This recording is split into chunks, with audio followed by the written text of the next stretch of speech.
नमस्कार दोस्तों, स्वागत है आपका हमारे चैनल में एक नए अध्याय के साथ। आज हम देवी कात्यायनी, जो माँ दुर्गा का छठा रूप है और जो सबसे उग्र रूप भी माना जाता है, जिनकी पूजा नवरात्रि के छठे दिन की जाती है, उन्हें योद्धा देवी के रूप में माना जाता है, जो साहस, शक्ति और बुराई पर विजय का प्रतीक है। उनकी उत्पत्ति की कहानी तब शुरू हुई जब देवता महिषासुर नामक शक्तिशाली राक्षस के सामने असहाय हो गए थे, जिसे यह वरदान प्राप्त था कि उसे कोई पुरुष या देवता नहीं मार सकता। महिषासुर एक शक्तिशाली दानव राजा ने देवताओं को हराकर स्वर्ग पर कब्जा कर लिया और पूरे ब्रह्मांड में आतंक फैलाने लगा।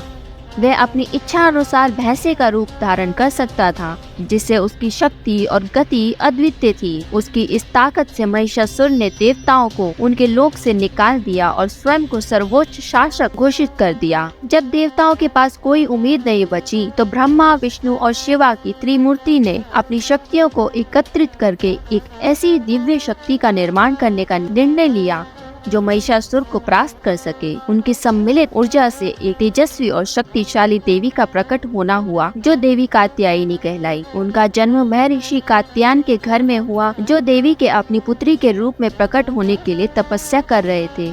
इस प्रकार उनका नाम कात्यायनी पड़ा। महर्षि कात्यायन के मार्गदर्शन में बड़ी हुई देवी कात्यायनी एक प्रबल योद्धा बनी। वह तलवार, त्रिशूल, धनुष और कमल जैसे दिव्य अस्त्रों से सुसज्जित हुई। अपने भव्य सिंह पर सवार होकर उन्होंने युद्ध भूमि की ओर प्रस्थान किया, यह संकल्प लेके कि वह महिषासुर के आतंक के शासन का अंत करेगी। युद्ध भूमि में अस्त्रों शस्त्रों की टकराहट गूंज उठी थी।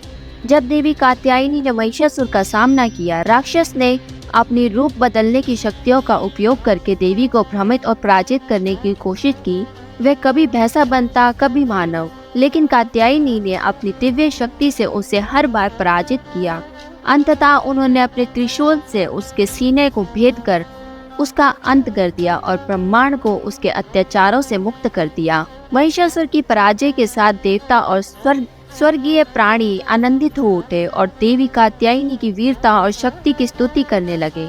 उन्हें साहस और विजय की देवी के रूप में पूजा जाता था, जो अपने भक्तों को बाधाओं को पार करने की शक्ति प्रदान करती थी। आज भी नवरात्रि के छठे दिन देवी कात्यायनी की पूजा करने से शांति, समृद्धि और बुराई से सुरक्षा का आशीर्वाद मिलता है। तो दोस्तों, ये थी देवी कात्यायनी की कथा। कल मिलेंगे एक नए अध्याय के साथ, जिसमें हम माँ के अगले रूप का वर्णन करेंगे। हमारे साथ बने रहिए और हमारे चैनल को सब्सक्राइब कीजिए, ताकि आपके लिए हम और वीडियोस लेके आ सकें। मिलते हैं अगले अध्याय में। शुभ नवरात्रि।